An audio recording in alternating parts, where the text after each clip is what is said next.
What's up, YouTube? It's Dylan from the Buddy Force here. We're at our Winnipeg UDS qualifier.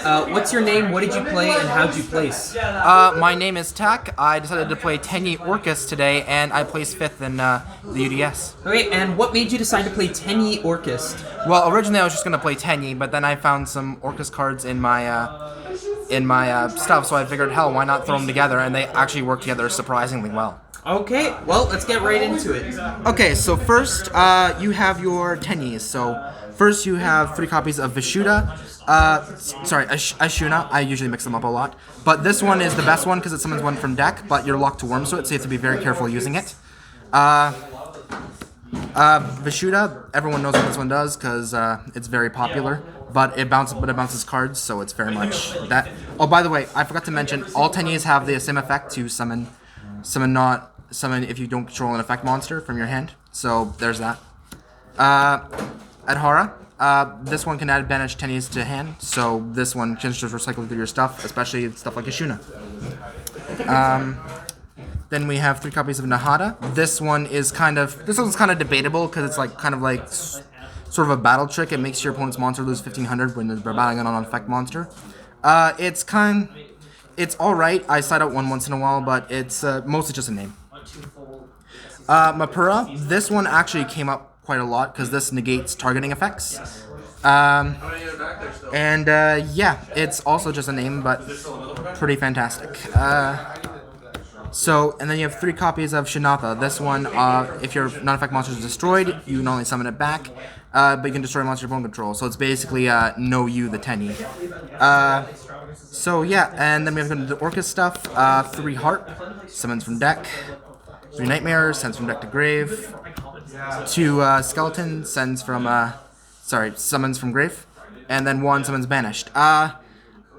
These are some pretty janky ratios, if I'm being honest. I wouldn't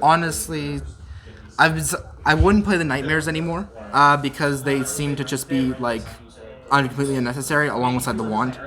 But I really like the Harp Horrors because not only do they count as level 4s to make Dweller or something like that, but they can also extend your turn so much.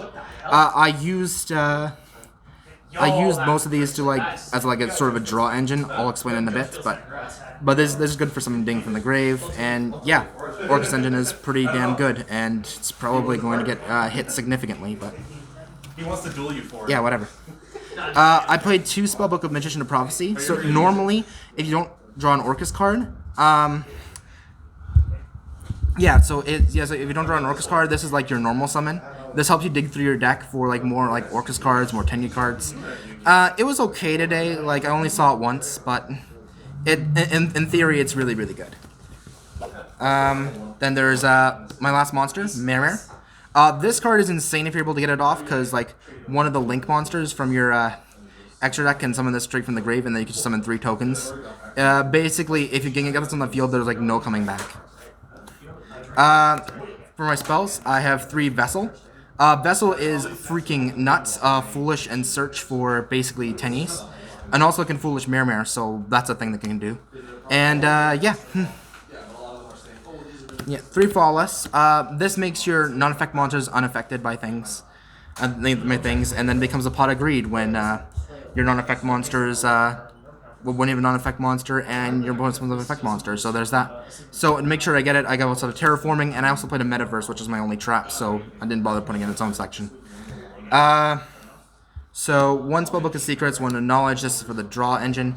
The reason why I play 2 Blue Boy over 2 Secrets is because, well, if I draw a second one later in the duel, it's a normal summon, I could use with the secrets.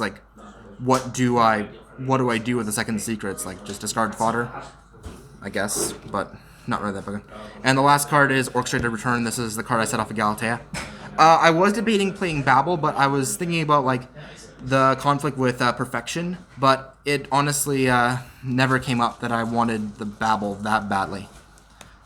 I might add Babel in a later version, though. So here's the extra deck. 3 Monk. This is just non-effect monster. Easy non-effect monster to make. 3 Shaman. I would cut this down to 2 because the third one never ever came up. But this, if it can summon Mirror from the graveyard, it's crazy. Also, there's a second effect that usually never comes up. When your non-effect monster battles, you can do, and while this is on the field as well, you can pop a card in the field. It actually comes up quite a lot, so it's a good utility card. 3 Berserker, just big beater. Big beater, big non-effect monster. Draco Masters, this one actually came up a lot today. So this thing can pop monsters your opponent controls up to the number of non-effect monsters in your graveyard. So Berserker, Monk, and then Land for Linkus. But that's how I got rid of most monsters, and that's how I won most of my games. Land for Linkus, just link to generic thing. Barricade Board Blocker. In case I've already used my normal summon and I need to get an Orcust out of my hand, this is what it was used for. I added it back Flawless to Perfection once, so that was fun. 1 Gala. I might up this up to 2, but she was pretty good all day. Just, but she was usually only a placeholder to summon this. But like having the returner set was nice. Ding is pretty damn good. Is pretty damn good being able to send or protect anything, and yeah, it actually won me quite a couple games. The fact that I got there, and then Abyss Dweller. There's enough level 4s in your deck to be able to make this, and it just shuts down the graveyard. I really don't like anything in the graveyard, so I mean it's kind of hypocritical of me since I'm playing Tenyis, but whatever. And for my side deck, I have 3 Pankratops. Pankratops just hates on back row, but it can also hit on monsters as well, so that's why I kind of played it. Lancia. I really don't like banishing things. Again, hypocritical, but whatever. 3 Mind Control. I drew 3 of this once, and it was nuts. But like taking control of your opponent's stuff, especially if it's disruptive, is pretty good. 3 Cosmics. I just really don't like back row, and I didn't want to play Twin Twisters because like if that gets judgmented by like a back row deck, it's not really worth it. Plus, this also helps get rid of things like Mystic Mine if they ever came up. They never did, but whatever. And then Typhoon. I like getting rid of Floodgates. So yeah, there's that, and that's the whole thing. Okay, cool. Do you have any shoutouts that you'd like to give? I don't think so, but shout out to Super Team Buddy Force Unite. I guess so. Yep. Okay. Cool. So congratulations once again. If you guys enjoyed, please like, comment, and subscribe, and we'll see you next time.